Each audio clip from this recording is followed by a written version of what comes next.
Chiquita Tate, she went to work one morning, but she never made it home.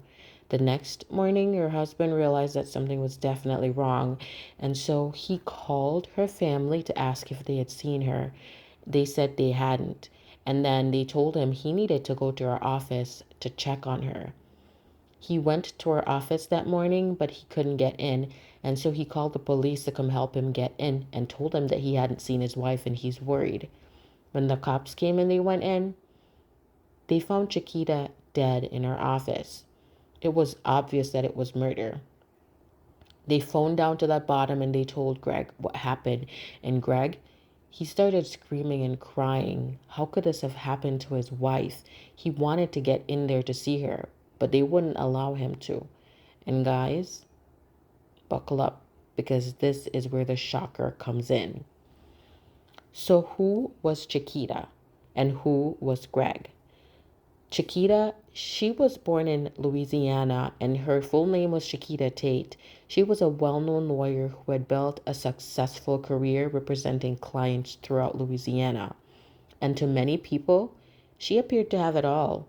But behind the scenes, her marriage to Gregory Harris, it was actually falling apart. The couple, they'd been married together for years, but their relationship, it just increasingly became troubled.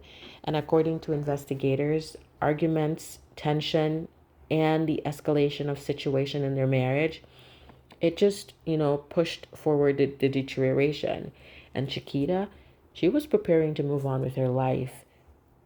But prosecutors later argued that someone was unwilling to accept that reality. And that someone, it was Greg, her husband.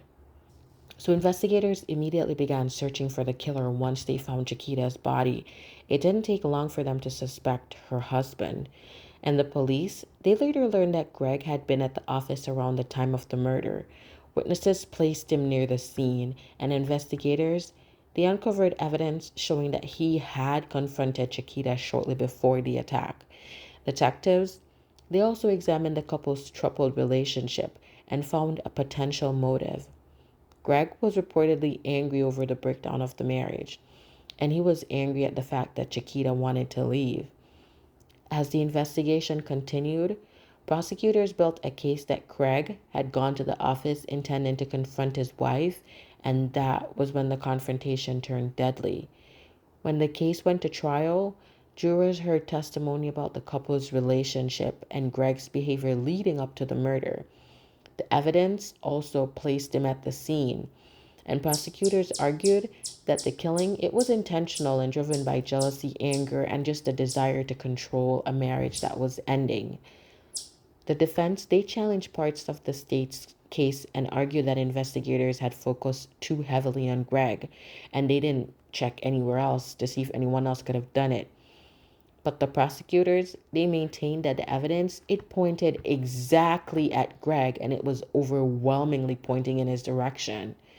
After hearing the testimony and reviewing the evidence, the jury, they went to deliberate. That's when they came back, finding Greg Harris guilty of second-degree murder. The verdict, it brought an end to a case that had shocked Baton Rouge. A respectful attorney, she had been killed in her own office, and the person who was convicted of killing her, the man she loved and trusted once, her husband.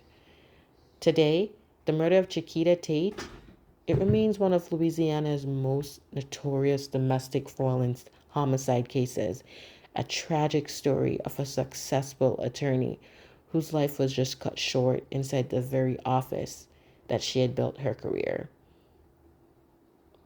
Don't forget to like and subscribe, guys. And I'm just sending all the love I can to Chiquita's family because such a beautiful light was taken from us too soon. And I just hope Greg's in prison suffering right now.